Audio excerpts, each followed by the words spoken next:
paz do Senhor? Amém. Vamos estar orando pela nossa preletora. Estenda suas mãos para ela e direcione as suas orações.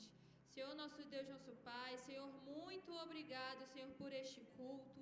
Muito obrigado, Senhor, por estarmos em Tua presença, pelo Senhor já ter falado aos nossos corações, Senhor. E agora te pedimos, Senhor, que os nossos corações, que os nossos ouvidos venham estar atentos, Senhor, para ouvir mais da Tua palavra, Senhor.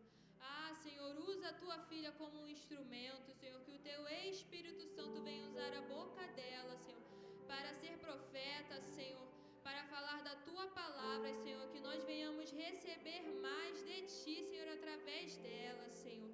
Nos dá um culto abençoado. Tudo isso te peço, te agradeço em nome do Senhor Jesus. Amém.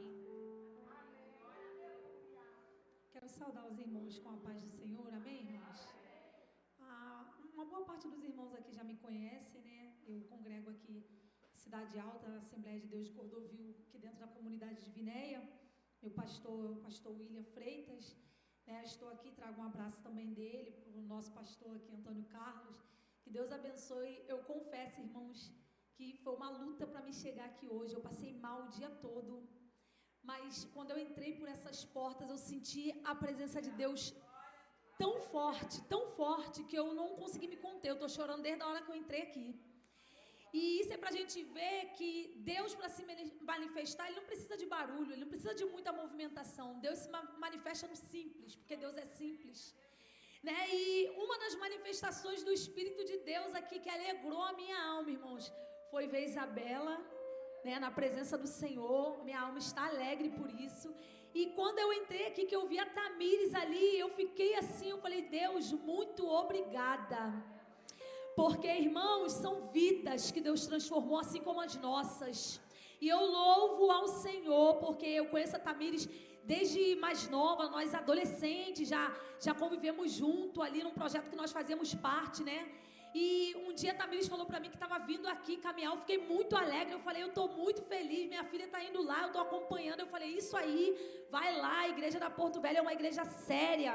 Porque nós sabemos, irmãos, não é que sejamos melhores que ninguém, mas nós sabemos que nós estamos vivendo uma fase difícil, onde o evangelho está sendo muito sucateado. Mas eu louvo a Deus por essa porta, irmãos, que é um lugar sério, que ajuda pessoas, que tem seriedade pela palavra de Deus. E me alegrou chegar aqui nessa noite e ver vocês, ver os irmãos aqui, sentir Deus aqui, tá? Eu quero desde já agradecer a Isabela pela oportunidade, ao pastor também, por me permitir vir até aqui e compartilhar com os irmãos a palavra de Deus, né? Porque nós não somos nada, irmãos. Deus transforma a nossa vida e nos dá essa oportunidade. E é um meio de nós sermos gratos ao Senhor pelo que Ele fez por nós, porque nós não merecemos nada. E eu me alegro nessa noite por poder estar aqui compartilhando com os irmãos a palavra de Deus, né? Meu esposo também não está aqui hoje, porque a nossa igreja está fazendo evangelismo ali no ponto final. E como ele é um dos vice-dirigentes da nossa igreja, ele também está ali ajudando nesse evangelismo juntamente com a minha filha. Também deixo um abraço dele, que às vezes aparece aqui também para pregar, para estar com os irmãos. Quero agradecer aos irmãos por essa oportunidade, né? Para não demorar muito, irmãos, também, eu quero já pedir a você que abra aí a sua Bíblia, né? Na carta aos Romanos, onde foi o texto escolhido por vocês. E eu quero ler aqui, no capítulo 12. Eu quero ler versículo 9, irmãos. Quero ler o versículo 9. Diz assim a palavra do Senhor: o amor seja não fingido, aborrecei o mal e apegai-vos ao bem. Amai-vos cordialmente uns aos outros com amor fraternal, preferindo-vos em honra uns aos outros. Não sejais vagarosos no cuidado, sede fervorosos no espírito, servindo ao Senhor. Alegrai-vos na esperança, sede pacientes na tribulação, perseverai em oração. Louvado seja o nome do Senhor. Os irmãos podem se assentar em nome de Jesus. Irmãos, esse texto, ele é um texto muito sugestivo, porque ele é um texto muito prático, né? O texto escolhido aqui pelos irmãos para esse culto. E eu estava meditando, eu gosto muito desse capítulo dessa carta aos Romanos, eu estava meditando no texto desde quando foi falado comigo, e eu acho interessante que Paulo, ele escreve essa carta aos romanos, mas também a todos os cristãos, né? Os cristãos gentios, que somos nós também. E a finalidade com que ele escreve, o propósito da carta é apresentar-se aos romanos e sintetizar também a mensagem do evangelho que era anunciada por ele, né? Até para que quando ele se apresentasse em Roma, ele pudesse ter uma oficialidade para aquilo que Deus havia chamado Paulo para fazer, porque nós sabemos que Paulo, ele não foi apenas um pregador do evangelho, apenas um homem que fundou igrejas, abriu igrejas. Paulo não foi apenas um missionário. Antes de Paulo ele ser um missionário, antes de Paulo ser um pregador, antes de Paulo ser alguém que abriu muitas portas de igreja, Paulo também foi um perseguidor de igreja. E a gente sabe disso, que por muitas das vezes a transformação de Paulo, ela foi questionada. Então Paulo, ele escreve a carta aos Romanos, e essa carta vai trazer como tema central a justificação pela fé em Cristo, que está até no texto que o nosso pastor leu, Romanos 5:1, que a Bíblia vai dizer que sendo nós justificados pela fé, agora nós temos paz com Deus. E o sangue de Jesus Cristo, seu Filho, nos purifica de todo pecado. Então, a carta vai trazer como tema central este texto que vai dizer que a salvação nada mais é do que crer em Cristo. Não é fazer nada, não é praticar obras, até porque não há obra nenhuma que o homem possa fazer para se justificar diante de Deus pelos seus pecados. Então Paulo, através do evangelho, dessa carta aos Romanos, ele vai trazer esse anunciado. Olha, independente do que você faça ou do que eu faça, a salvação é pela fé, é por crer em Jesus, ter a certeza de que ele é o Filho de Deus, né? Então Paulo vai deixar claro que não há nada que possamos fazer para que sejamos salvos. O que nós devemos fazer é crer no Filho de Deus. Então essa carta de Paulo, ela tem uma característica diferente das demais, porque Paulo não escreveu apenas a carta aos Romanos, mas Paulo também escreveu as demais cartas, como Coríntios, 1 e 2 Coríntios, Filipenses e outras, né, que é do nosso conhecimento. Porém, essa carta de Paulo, ela tem uma característica diferente, onde ela vai trazer para a gente assuntos concernentes à fé, a justificação pela fé, a regeneração, que é o novo nascimento, né, e a santificação, que é o processo de transformação do crente, até que o crente chegue à estatura de varão perfeito, como diz a palavra de Deus. E essa carta também vai falar a respeito da liberdade cristã e também vai nos mostrar a respeito da lei, o que a lei ela propusera para o homem, como Cristo ele vem e cumpre toda essa lei, sem que o homem não precisasse mais fazer nada para ser justificado. Então Paulo vai trazer essa ideia através também dessa carta, né? E no capítulo 12, eu acho interessante que o tema ali, inicialmente, vai falar sobre consagração, os versículos 1 e 2. A Bíblia vai falar que Paulo vai falar assim: olha, irmãos, eu quero pedir algo para vocês encarecidamente. Eu rogo a vocês, pelo amor de Deus, que vocês se apresentem a Deus como sacrifício vivo.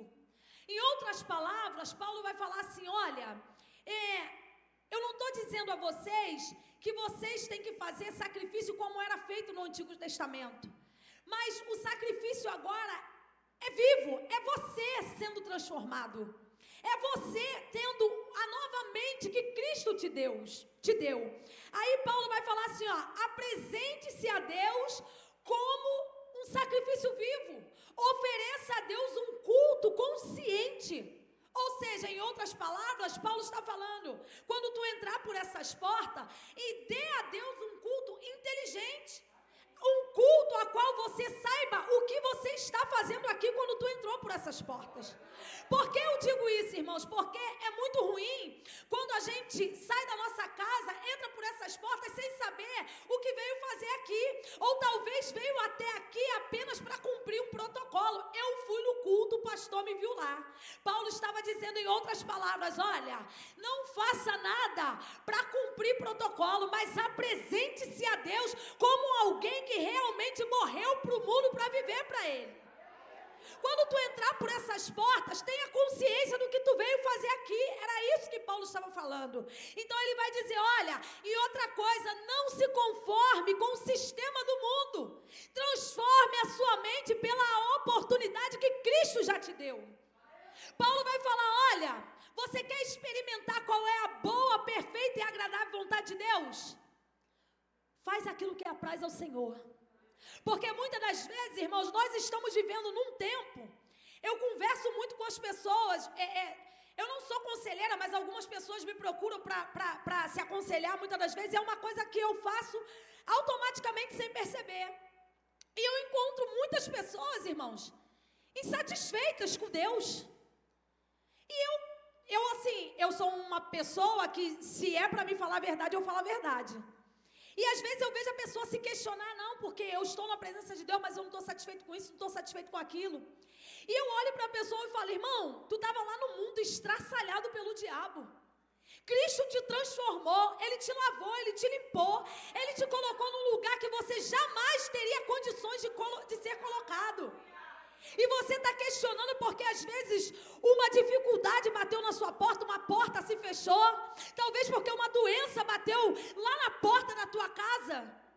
E eu consigo, pela misericórdia de Deus, fazer a pessoa entender que para servir a Deus, irmãos, é necessário você ter contentamento em Deus apenas pelo sacrifício feito na cruz. Você não pode ter contentamento em Deus pelo que Deus te dá, ou pelo que Ele faz, ou pode fazer. Não, evangelho não é isso. Evangelho é você olhar para a cruz e falar, eu estou com essa dificuldade aqui, estou com essa enfermidade aqui, a porta se fechou ali, mas eu tenho contentamento em Deus independente. Evangelho é isso, é quando as coisas não estão bem, ter alegria em Deus. E Paulo vai falar, transforma a tua mente pela mente que Cristo já te deu. Porque você já foi transformado. Não tem como você viver incontente com Deus. Sinta contentamento em Deus. E a Bíblia vai dizer que nos versículos seguintes, do 3 ao 9, ao 8, Paulo vai falar assim, ó, porque pela graça que me é dada, diga a cada um dentre vós, que saiba com temperança conforme a medida da fé que Deus repartiu a cada um. Porque assim como um corpo temos muitos membros, nem todos os membros têm a mesma operação, ou seja, a mesma função. Quando eu meditei nisso, irmãos, depois de Deus falar comigo sobre a mente transformada, Deus começou a falar no meu coração a respeito do que cada um de nós foi chamado para fazer alguma coisa. Cada um de nós aqui, irmãos, não existe nenhum de nós aqui que já aceitou Jesus que não tem um dom para fazer alguma coisa, não existe. Sabe por quê, irmãos? Hoje de manhã eu estava fazendo a unha de uma moça e o esposo dela perguntou assim para mim, Bruna, servir é um dom? Falei, claro. Se você pensa que dom é só pregar, você está enganado. Até para você servir, você tem que ser inspirado por Deus, porque senão você não serve. Então, Paulo vai falar aqui, ó, depois de ele falar, tua mente foi transformada por Deus, não se contente em viver com a mentalidade do mundo, ele vai falar assim, ó, porque cada um de nós foi chamado por Deus para fazer as coisas na medida da sua fé. Um foi chamado para pregar, outro foi chamado para ensinar, outro foi chamado para administrar, outro foi chamado para liderar, outro foi chamado para limpar o chão, outro foi para ficar na portaria, o outro foi para fazer a comida, mas foi chamado. Não importa para o que, mas foi chamado, sinta-se importante por isso. E quando Paulo vai falar a respeito de você ser chamado e cada um ser usado dentro daquilo que foi chamado, entra a questão de relacionamento no nosso meio. Entra a questão de comunhão no nosso meio. Sabe por quê, irmãos? Estar na igreja e adorar ao Senhor e levantar quando o culto acaba e ir embora é fácil. Mas relacionar-se um com o outro é difícil. Relacionamento entre pessoas não é uma coisa muito fácil, mas é necessário. Ninguém subsiste sozinho.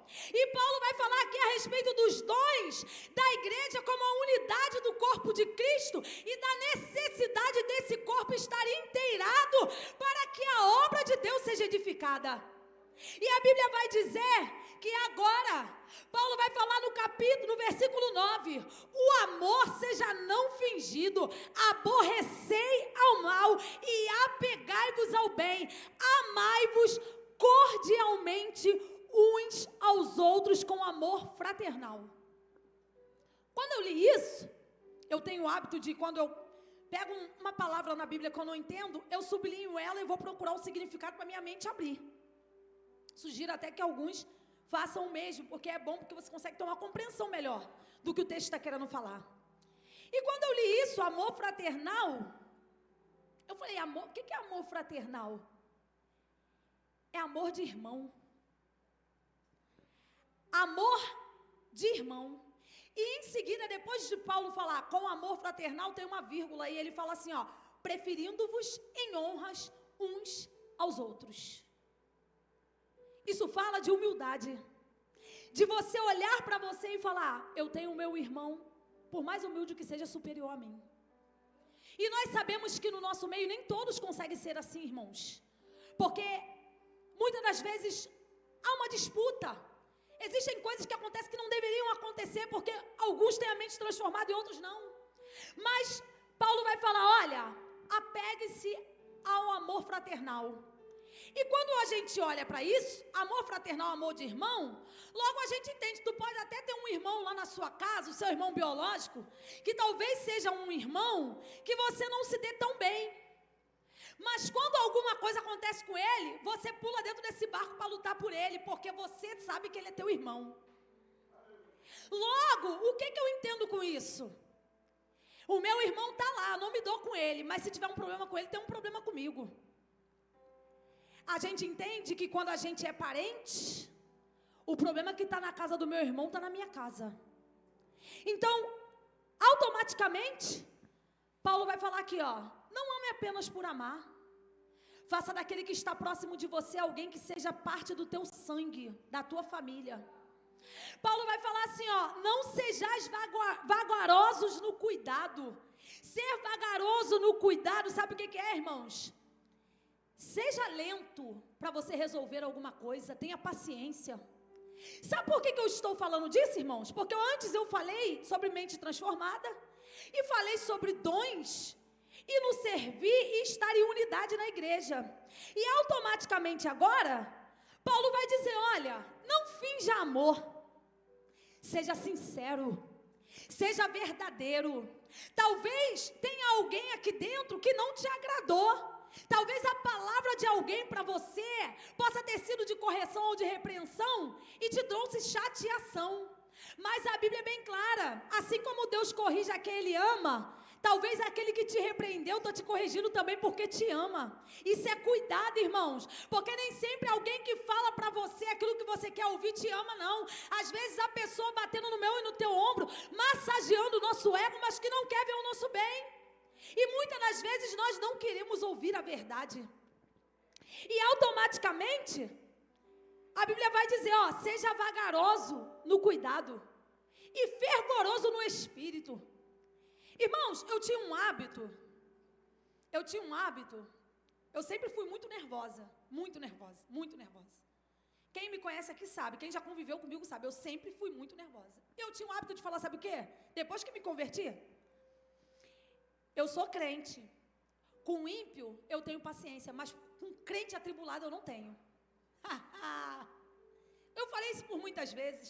E eu falava assim, com crente atribulado, eu boto ele no lugar dele e dou muita bibliada nele. Fala a Bíblia mesmo para ele. E Deus começou a falar assim para mim, Tu vai ver. Porque a gente tem que ter cuidado com o que a gente fala, irmãos. A gente fala as coisas e esquece que Deus prova aquilo que sai da nossa boca. E Deus me permitiu passar por algumas coisas. E agora, sabe como é que eu estou? Igual Davi, tendo a oportunidade para matar os outros, mas não mato, me fazendo de maluco. Porque Deus te ensina, quanto mais você pensa que você é expert numa área da tua vida, mais Deus permite que você seja afligido para tu se converter. E Deus fez isso comigo. Ah, então você é valente. Então você tem paciência com o ímpio e com quem está dentro da minha casa você não tem, não? Então eu vou botar vários Saul para perturbar a tua vida. E tu vai ter que se converter. Agora, eu tento fazer o que a Bíblia diz aqui, ó. Ser fervorosa no espírito. Porque tudo eu queria fazer na minha carne. E Deus tem me ensinado que não é assim. Eu tenho que ter misericórdia do meu irmão. Porque muitas das vezes a gente se julga tão espiritual que tu não entende aquele que é carnal. A gente olha, eu sou muito espiritual, fulano é carnal. Fulano é carnal por causa disso, fulano é carnal por causa daquilo. E eu sou espiritual, beleza. Mas na primeira oportunidade que tu vê, tu quase mata aquele que tu acha que é mais carnal do que você. E a Bíblia é bem claro que quem é espiritual discerne todas as coisas e de ninguém é discernido. E quem é espiritual tem misericórdia. E Deus tem me ensinado isso. Tu não quer conviver com fulano, mas tu vai ter que conviver. Tu também é difícil. Quem disse que você é a melhor pessoa do mundo? Uma vez eu fui falar para Deus assim, Deus fala muito comigo no espelho, irmãos.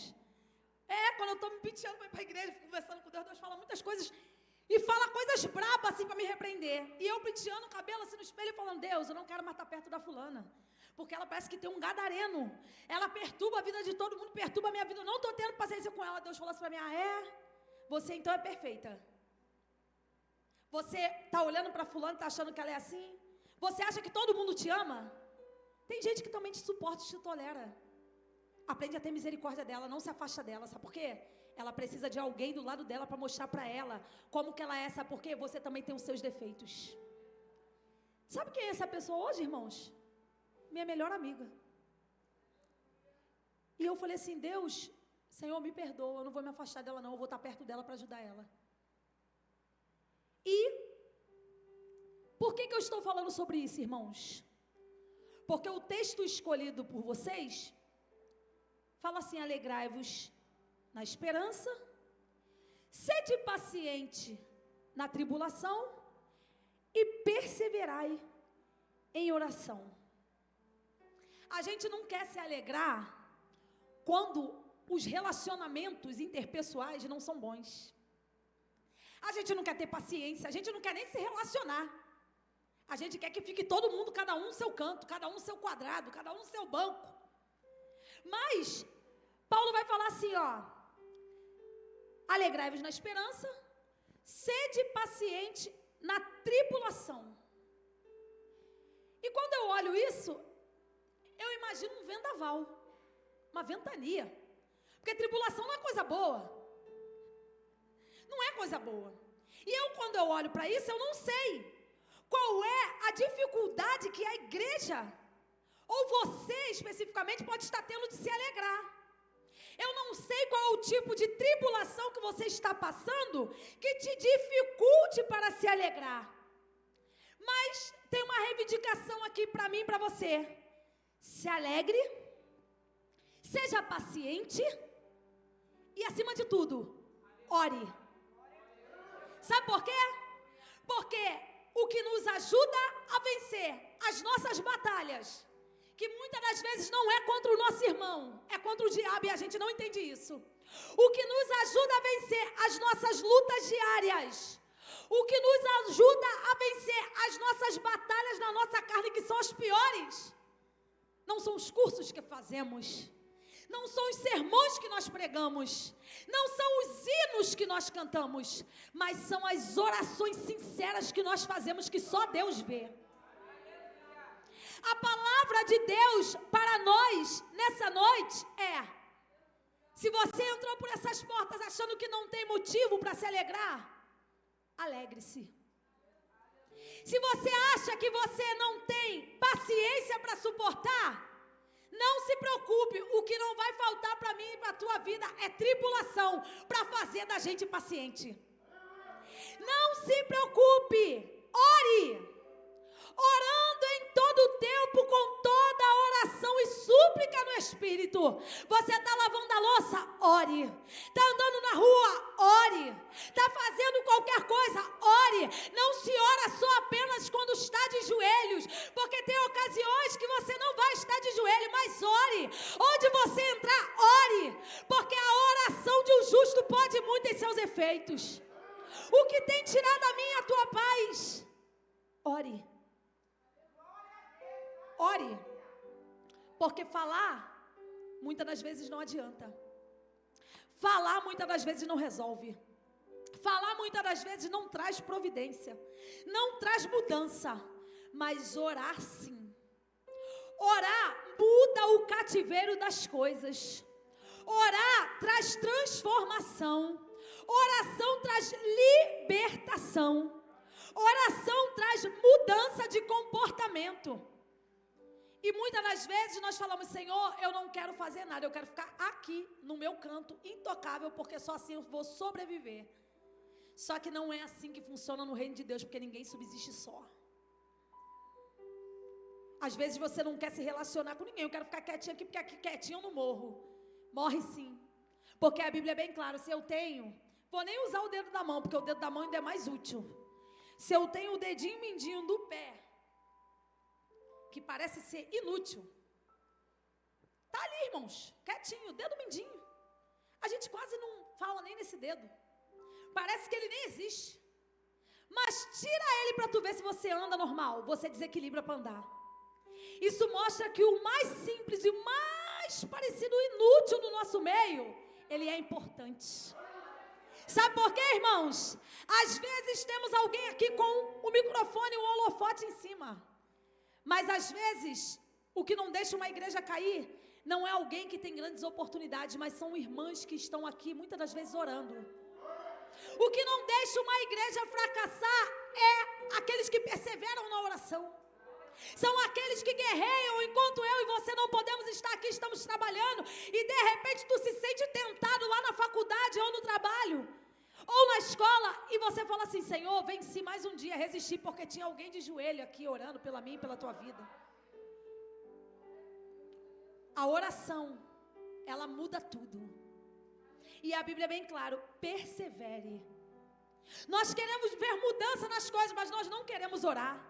Nós olhamos para Deus e falamos: Senhor, tu sabe que isso está acontecendo, Senhor, só o Senhor pode resolver, não quero saber não. Deus está falando: dobra o teu joelho e ora. Porque orar é suplicar, é chorar, é se humilhar e falar: Deus, me ajuda, sabe por quê?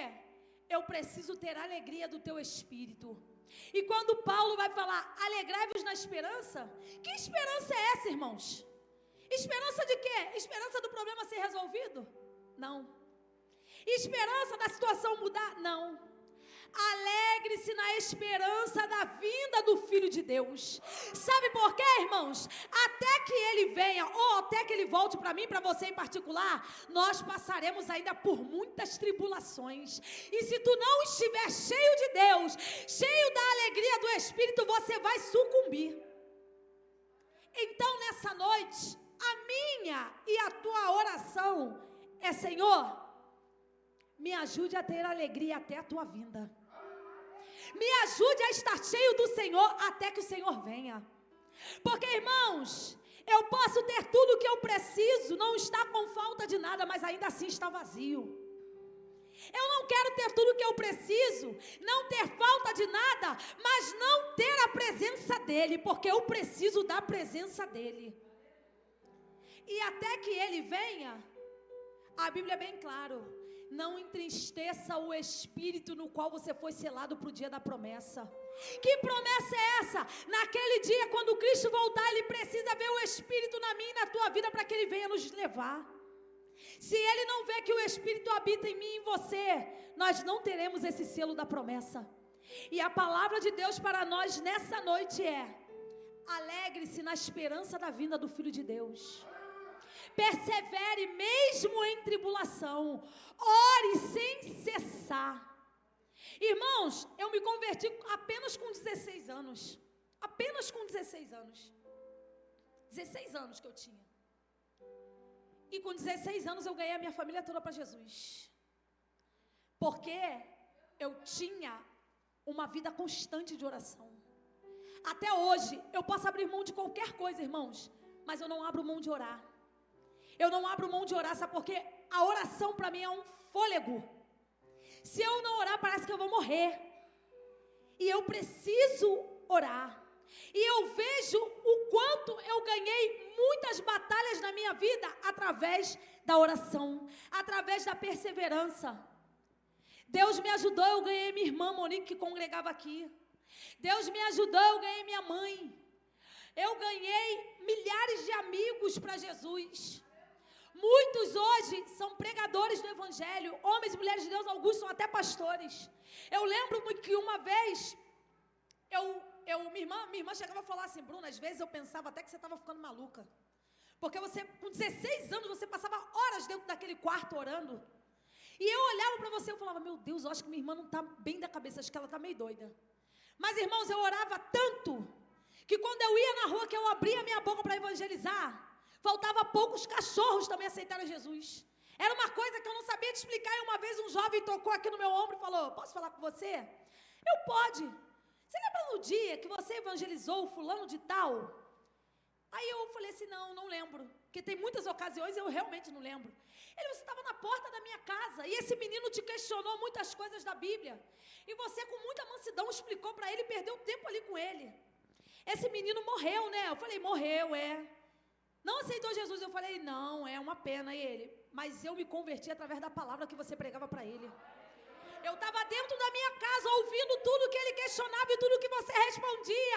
Ele não aceitou Jesus, mas naquele mesmo dia eu procurei uma igreja e aceitei Jesus. E quando eu ouvi daquele jovem, eu falei: meu Deus, o que é uma vida consagrada ao Senhor? O que é uma vida de oração? Irmãos, eu ganhei a minha mãe. Eu ganhei a minha irmã que estava no candomblé. Eu ganhei o meu esposo, que hoje, graças a Deus, é o vice-dirigente da nossa igreja. E era viciado, ficou viciado em crack, ficou igual um mendigo. Mas eu ganhei ele através de muita oração e luta. Elaine está ali, acompanhou o meu processo na Aricambu. O meu casamento foi uma coisa tão extraordinária, irmãos, que teve um menino que se converteu. Parecia um culto. Pelo milagre que Deus fez. Sabe por quê? Crente precisa perseverar orando. Eu tenho uma sobrinha mais velha que alguns irmãos aqui conhecem. E outro dia eu tenho tentado ajudar ela a voltar a caminhar. E outro dia ela se enfureceu e disse: eu não vou mais, porque cada vez que eu vou as coisas pioram. E parece que só piora e que nada vai acontecer, é melhor ficar em casa. Eu falei assim para ela: minha filha, você está 10 anos no mundo, afastada, por opção sua. Porque quando você tomou essa decisão, nós fizemos de tudo para que você não fosse. E você acha que você voltou para Jesus hoje? Começou a caminhar. E o evangelho é mágica. E você tem que estalar o dedo, Deus tem que fazer o que você quer. Eu quero te dizer uma coisa: tem pessoas orando 50 anos com a mesma fé de quando elas começaram. Deus não é obrigado a fazer nada porque você quer na hora que você quer. Deus faz aquilo que Ele quer e aquilo que apraz a vontade dEle. Eu quero te dizer, falei para ela: se você voltar ou não, Deus permanecerá no mesmo lugar sendo Deus, porque Ele não muda, nele não há sombra de variação como há em mim e você. Mas Deus está trabalhando na tua vida a paciência. E se tu não quiser, tu não vai entrar na vontade de Deus, porque Deus não obriga ninguém a nada. Deus trabalha de comum acordo com aquilo que a gente quer. Sabe o que Ele faz? Tu quer? Quero, Jesus. Então vem, se despida do teu velho homem. Deixa eu transformar a tua mente e eu vou fazer, tu só caminha. Mas se você também não quiser, Deus não obriga a gente a nada. Eu falei para ela: tu voltou agora? Tu já quer que tudo aconteça? Eu quero te dizer que teve coisas que eu orei 5 anos. Teve coisas que eu orei um dia e aconteceu no mesmo dia. Teve coisas que eu orei 3 anos. Tem coisas que eu oro desde quando eu me converti e ainda não aconteceram. Mas eu estou no mesmo lugar. Continuo orando. Porque a fé não se resume por aquilo que eu vejo. A fé se resume por aquilo que eu já entendi que aconteceu na cruz do Calvário. O que Ele fez por mim e por você, que jamais a gente poderia fazer. Se coloca de pé nessa noite, eu quero orar com você em nome de Jesus. Louvado seja o nome do Senhor. Que nós possamos entender que a nossa vida, ela não se resume nos feitos que Deus pode fazer. Os feitos que Deus faz na minha e na tua vida são consequências que Ele quis fazer. Mas Deus não é obrigado a fazer nada para nos satisfazer. Mas a nossa obrigação nessa noite é: se alegre em Deus.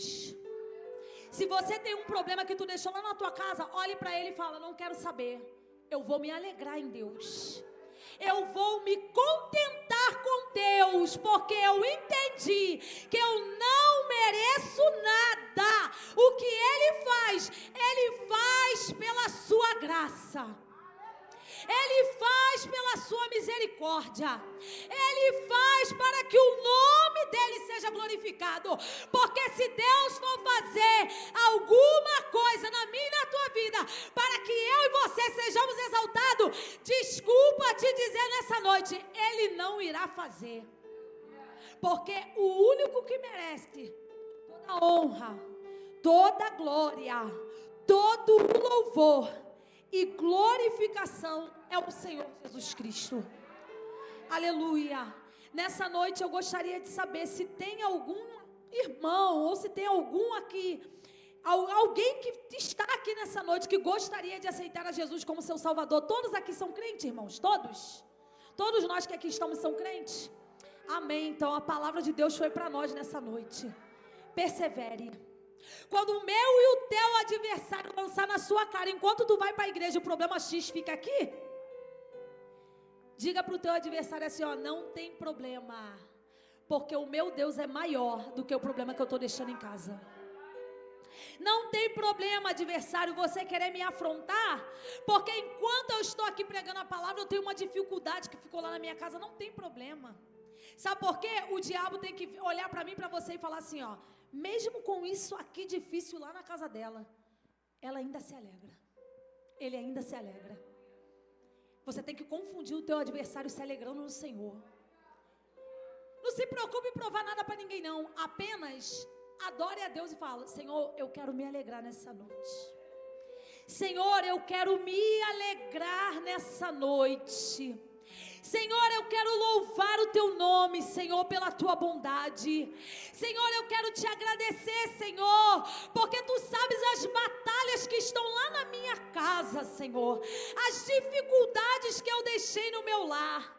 Mas, Senhor, a minha alma se alegrou em Ti, quando eu pude compartilhar da alegria da Tua salvação, ao olhar a vida da Tamires, ao olhar a vida da Isabela, Senhor. Senhor, muito obrigada, porque os problemas que nós temos passado não se compara com aquilo que o Senhor tem feito. Senhor, muito obrigada pela vida dos Teus servos neste lugar.